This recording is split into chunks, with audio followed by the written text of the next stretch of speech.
Olá, gente, tudo bom? Beatriz, professora de ciências de vocês, quanto tempo? Espero que estejam todos bem.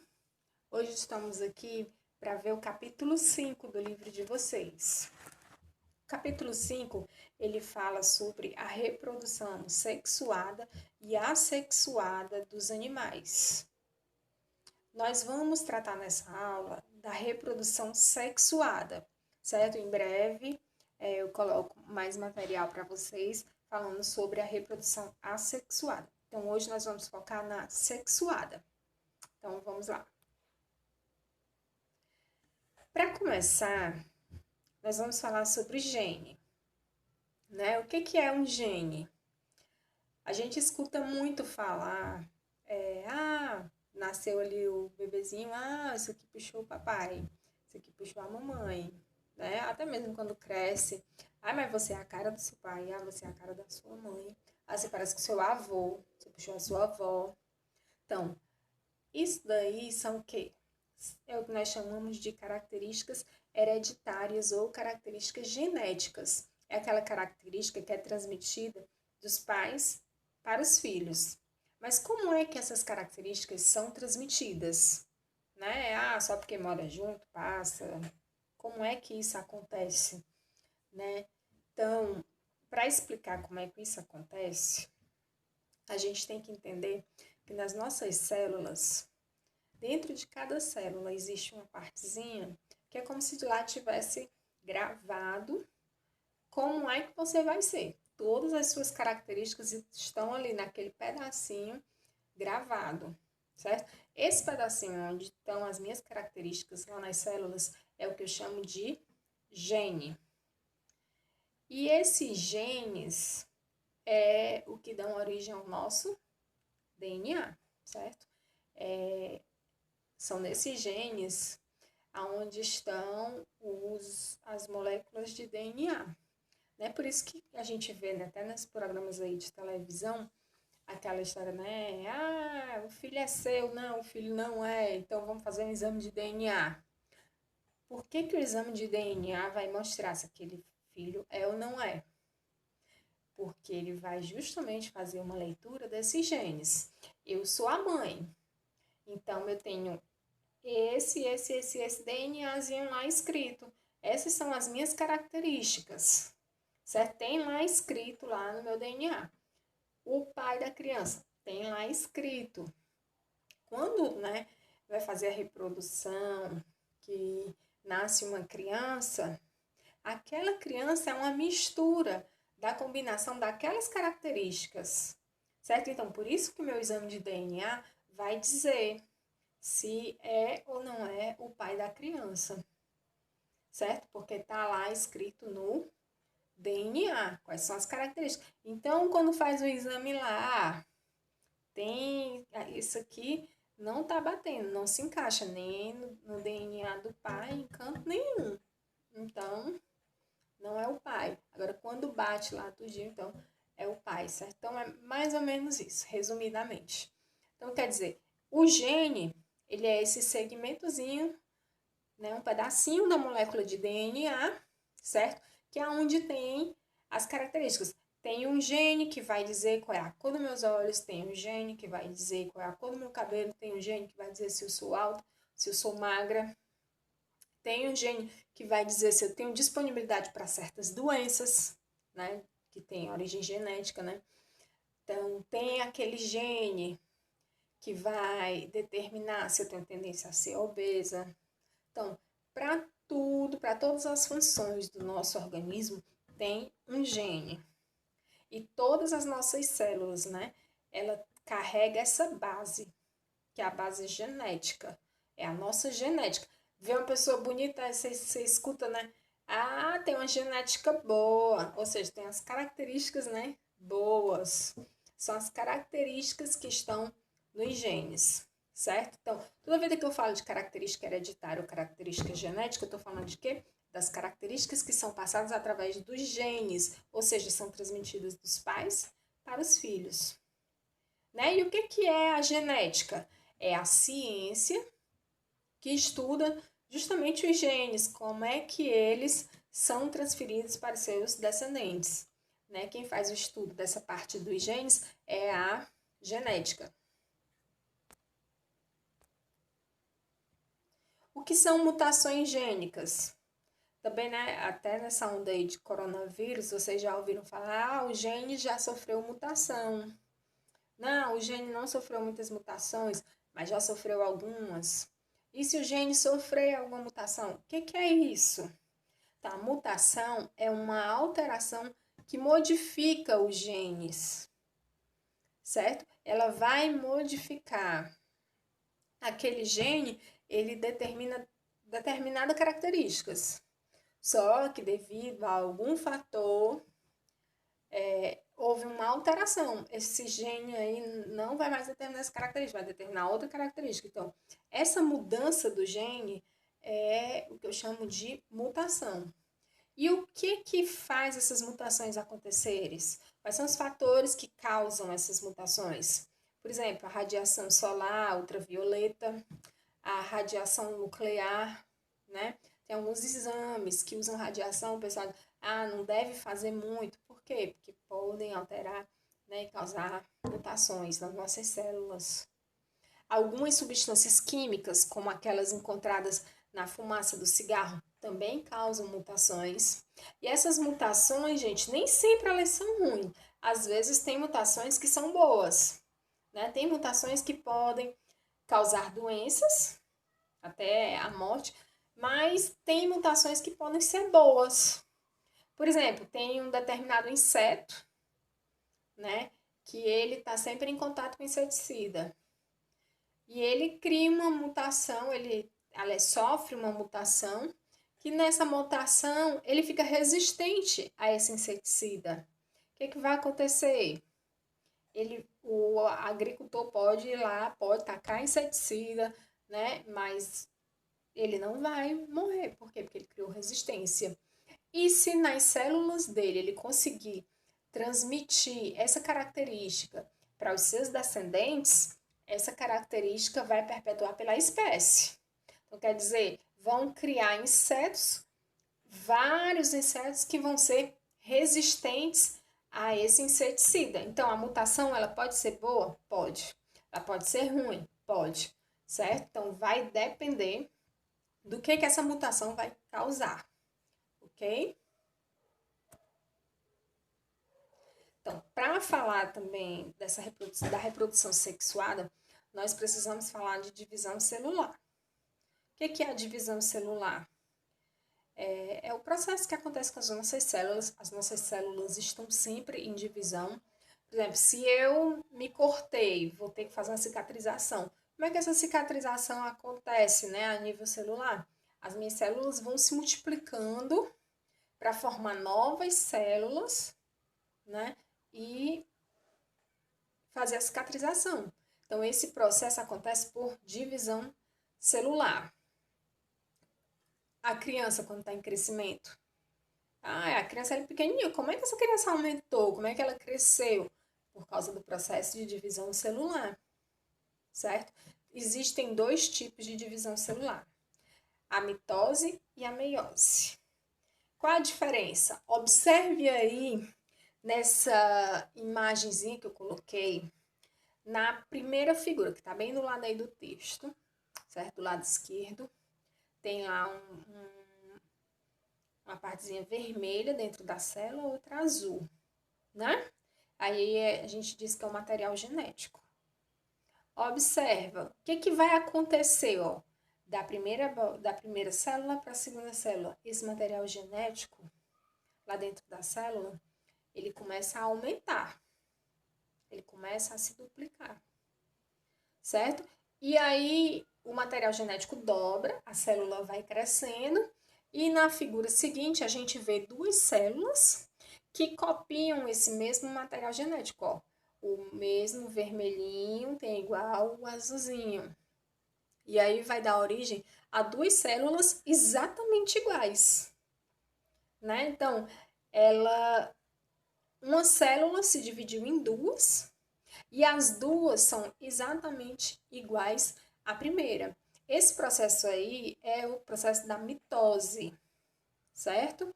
É um processo em que ele ocorre para aumentar o número de células, né? Que é muito usado quando está no crescimento do organismo, né? Para fazer a cicatrização, como eu dei o exemplo, né? No nosso processo de vida, as nossas células vão morrendo e vão crescendo mais. Então, elas vão se multiplicando através do quê? Através da mitose, certo? Então, o que é a mitose? A célula vai se reproduzir, formando novas células exatamente iguais àquela célula que começou o processo. Agora vamos para a segunda figura, certo? Essa aqui está mais do lado direito. Você observa o mesmo material genético, né? O vermelhinho e o azul. Esse material genético começa a se duplicar do mesmo jeito, o mesmo começo igual da mitose. O material genético dobrou, né? Só que aí o que acontece? No lugar de formar 2 células, ela forma 4 células. E o material genético ficou igual? Não. Isso daí, essa questão aí do azul e do vermelho, gente, é só para vocês visualizarem a diferença, certo? É só uma questão para ficar mais didático. Então, o material genético, parte foi para 2 células e parte foi para outras 2 células. As 4 células que se originaram são iguais à primeira? Não, não são iguais à primeira. Elas têm um material genético diferente, né? É como se tivesse dividido ao meio e aí foi metade do material para uma célula, metade para outra célula. Então, a célula que ele resulta depois, ela é diferente daquela que deu origem. Esse processo aí é o que a gente chama de meiose, né? É o processo que vai dar origem à formação dos gametas, né? É um processo de redução genética. Por que redução genética? Porque o material genético lá não está mais todo. Ele alterou, ele agora está só a metade. Então, para falar da reprodução sexuada, ela é a reprodução aonde necessariamente, obrigatoriamente, tem que haver troca de gametas, certo? Ela vai envolver gametas. Eu falei no começo que o capítulo ele vai falar de reprodução sexuada e reprodução assexuada. Então, na reprodução sexuada é aquela que envolve gametas. Eu vou ter no meio dessa reprodução gametas envolvidos. Na reprodução assexuada, ela não envolve gametas. Mas, professor, o que são gametas? Gametas são as células de reprodução, são células especiais de reprodução. Essas células, no nosso organismo, nós temos células para cada função, né? Tem as células que são do sistema digestivo, vão fazer a digestão. Tem as células que são responsáveis pela respiração. Nós temos as células que são responsáveis pela reprodução. São as células que fazem a reprodução. O gameta masculino, ele recebe um nome, que é espermatozoide. O gameta feminino recebe o nome de óvulo, certo? A junção deles dois, quando acontece o encontro do espermatozoide com o óvulo, eu digo que aconteceu o quê? A fecundação ou fertilização, certo? Então, a junção do gameta masculino com o gameta feminino é o que eu chamo de fecundação. Olha aí a imagem, ó. Eu tenho o espermatozoide, esse azulzinho aí que tá fora do óvulo, né? Que o óvulo é esse redondinho aí na cor de rosa. Aí observa, dentro do óvulo, ele leva o material genético dele. Tá lá dentro, ó. Dentro do espermatozoide, ele leva o material genético dele. E aí, o espermatozoide vai fecundar o óvulo e há uma junção do material genético dos dois. Ou seja, o espermatozoide veio do macho, o óvulo veio da fêmea, Então, há uma junção das características do macho com a fêmea, certo? E a célula que vai dar origem após a fecundação, essa célula onde tem o material genético dos dois, que ela se forma logo após a fecundação, é o que eu vou chamar de zigoto, certo? Então, o que é o zigoto? É a célula que se forma após a fecundação. Ela vai ter o material genético do espermatozoide e o material genético do óvulo. Essa páginazinha aí tem até no livro de vocês, certo? Uma página no livro de vocês, que ela demonstra um pouquinho da reprodução. Então, resumidamente, ela fala, né, nessa partezinha, tem o homem, tem a mulher. Então, ele fala, o nosso organismo, ele é cheio de células. Cada célula responsável, né, por uma função. Essas células vão estar fazendo divisão celular. E essas células fazem que tipo de divisão celular? Para aumentar? Fazem a mitose, certo?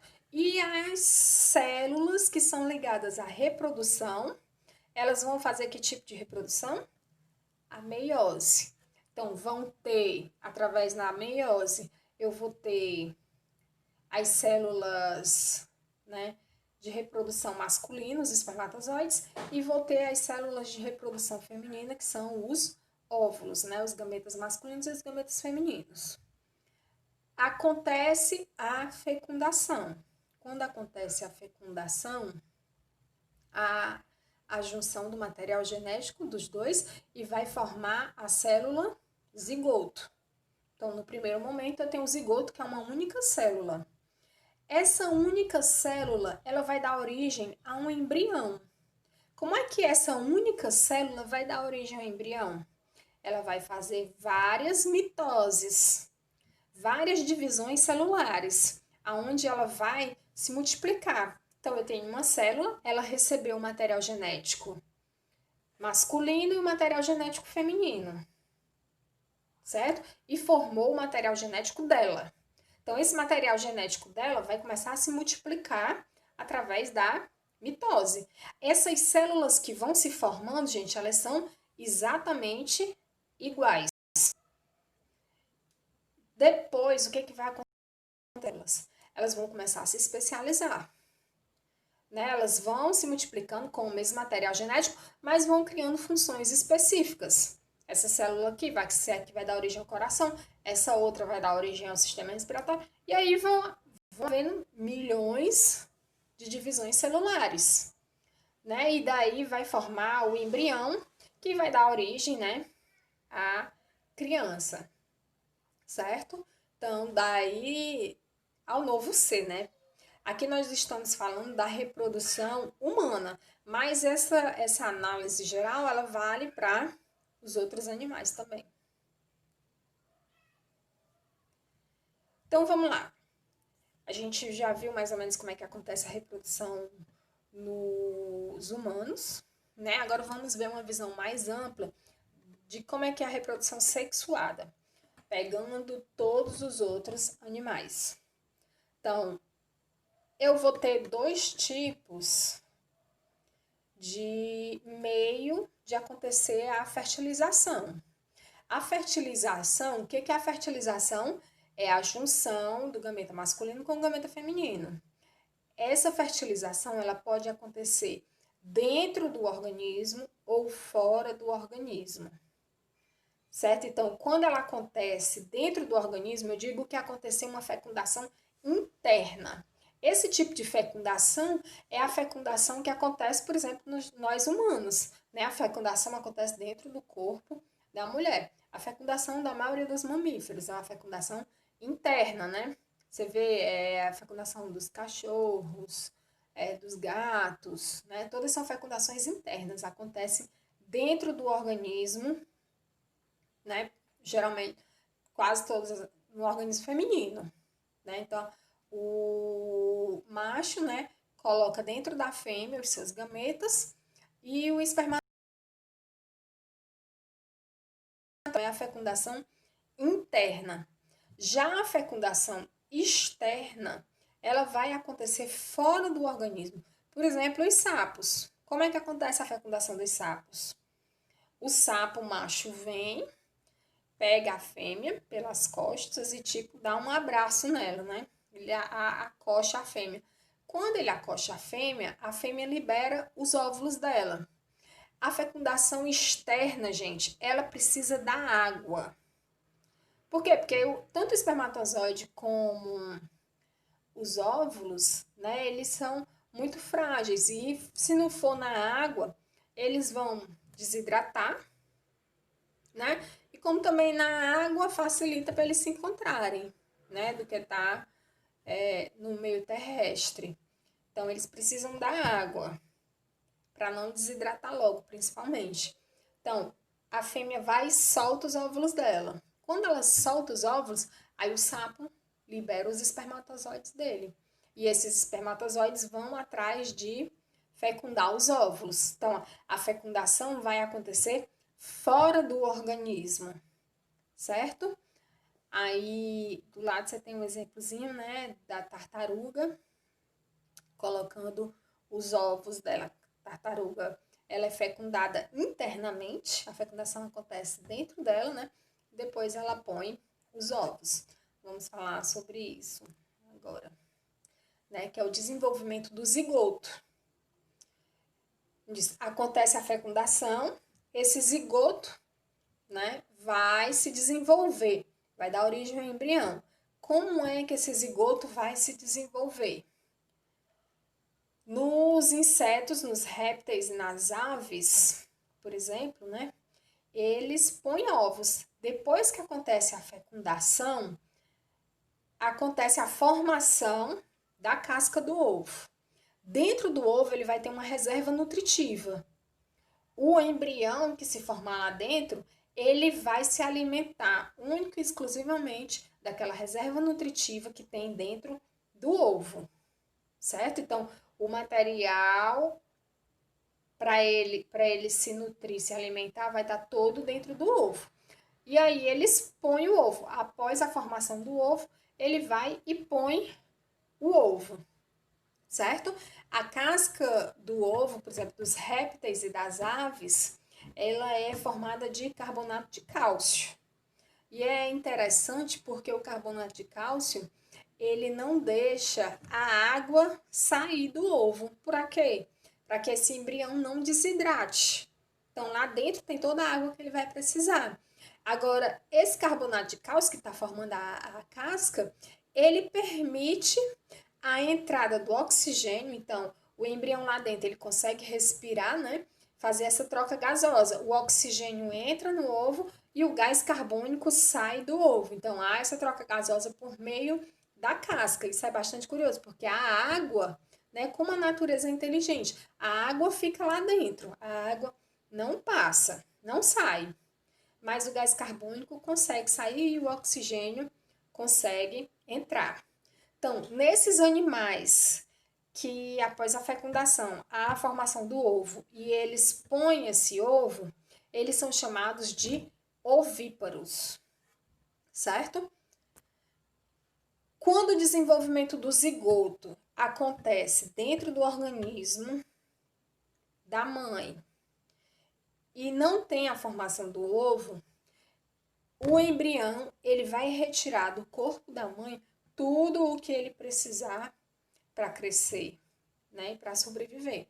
Vai vir tudo do corpo da mãe.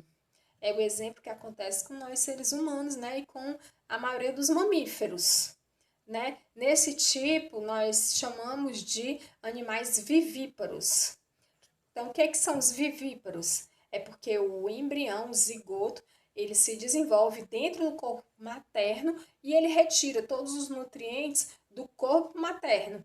Ele vai retirar esses nutrientes por meio da placenta, certo? Então, ele vai retirar da placenta, pela placenta da mãe, tudo que for necessário para ele crescer e sobreviver. Esses animais são chamados de vivíparos. Agora existe um terceiro tipo de animais, que são os ovovivíparos. Como é que são os ovovíparos?